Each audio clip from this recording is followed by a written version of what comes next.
అబ్బా ఏం ఈ పనుల్లో కనిపించలేదు. పాపం పెద్ద స్పీచ్ ఏదో రాసుకొచ్చినట్టున్నావు.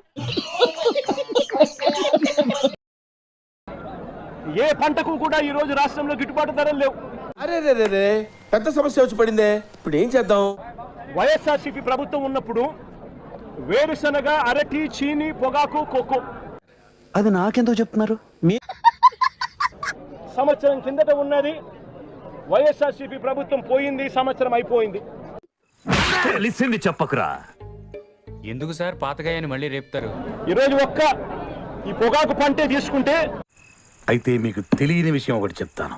అంటే మా ప్రభుత్వ హయాంలో 36,000 రూపాయలకు కేజీ.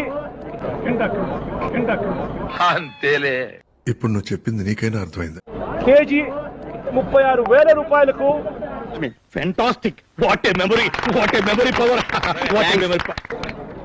గత సంవత్సరం KG tobacco, KG Virginia tobacco అమ్ముడు పోయింది. కర్మరా బాబు, వీడు తెంగరమాలోకం. దేవుడా, ఈ రోజు కాస్త కూస్తూ జగన్ వస్తున్నాడు కాబట్టి అని చెప్పి కాస్త కూస్తూ 100 రేట్లు పెంచే ప్రయత్నం చేశారు. వీడికి ఇంకా తగ్గలా. ఇప్పుడు కూడా సిగ్గు లేకుండా అట్లా మాడుతున్నారు, మహిళల్ని కించపరిచే విధంగా మాడుతున్నారు. మీరు ఇలా మాట్లాడడం భావ్యం కాదు. నేను ఇలాగ మాట్లాడతాను, ఇష్టమైతే ఉండు, లేకపోతే జగన్ వస్తున్నాడు కదా, మళ్ళీ జగన్ ఎక్కడ మాట్లాడతాడో, మళ్ళీ అల్లరవుతాడేమో. నాకు నచ్చేది ఇదేరా, కొంచెం లేట్ అయినా నిజం నీ అంతటి నువ్వే తెలుసుకుంటావు.